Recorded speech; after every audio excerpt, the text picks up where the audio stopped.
like I was mentioning, now's the time to kind of get more detailed, okay? So it's easier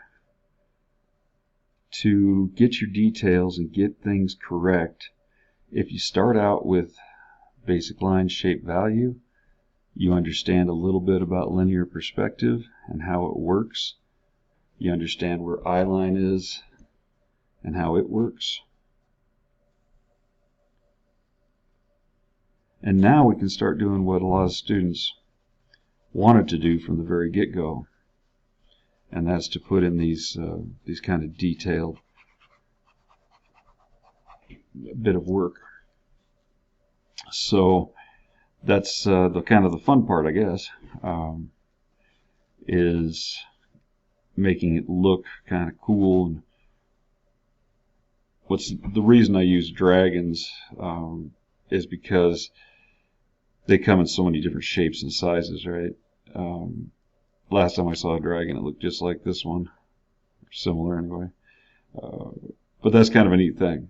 When you're drawing people and drawing horses and animals that are you see every day, well then you got to get it right or it's wrong. But when you're drawing dragons, because there's such a variety of them, it's a little bit, I don't know, something about it's kind of easier. We'll give one of those knight helmets. He's just defeated. His little feather cap is just defeated. We'll put a tunic on him. Have him dropping his sword, just scared to death. Dropping his shield.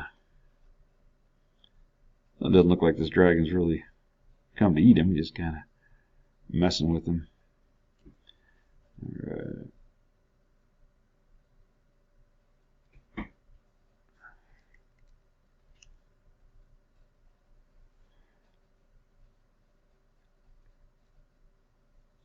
Like I was saying, I think that the fun part that a lot of students want to get into is this detail work, and it is fun. It is fun, but it's better. Your proportions are better. Your perspective's better if you think about it prior to doing the detail. I always kind of talk to people about students about drawing as much like building a house. You don't want to start with the doorknob first. You want to start with a foundation, an idea, a concept. You want to start with framing. You want to start with building out your walls, framing things in, insulation, electric, plumbing. And then, once you have all that, you can put a door on, and then you can put the doorknob. Alright, putting the doorknob on first, you don't have anything to hook it to. And that's much like drawing.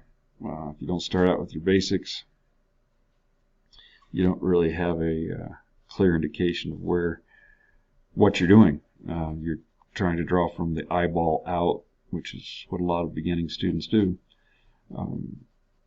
which is fine. I mean, teach their own, right? I'm just saying that I think it's easier to get your perspective and your proportions if you sketch it out first.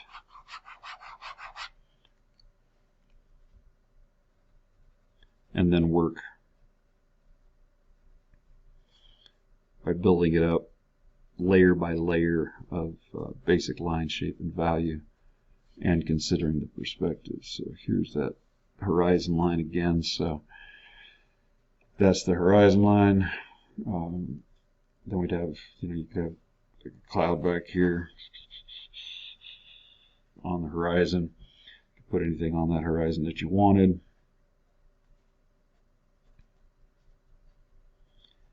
Now I will be like erasing and re-erasing and redrawing and redrawing. I just enjoy the process of erasure. It's just so much fun. You just get better each time you hope you get better each time that you try it over and over again. Now we can start adding some of those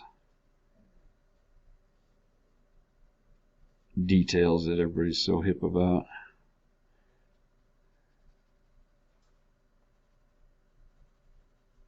going back to that kind of that bearing direction. Now thinking about kind of the shape those shadows are casting.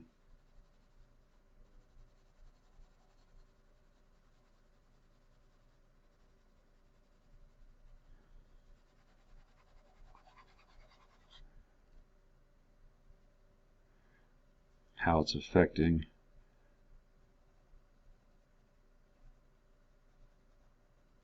the form itself.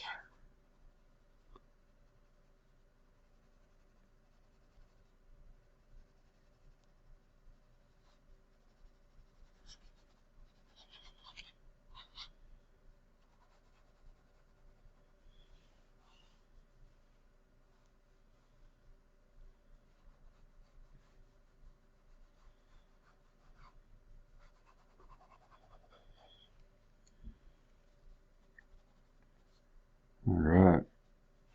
Well, anyway, getting on to it.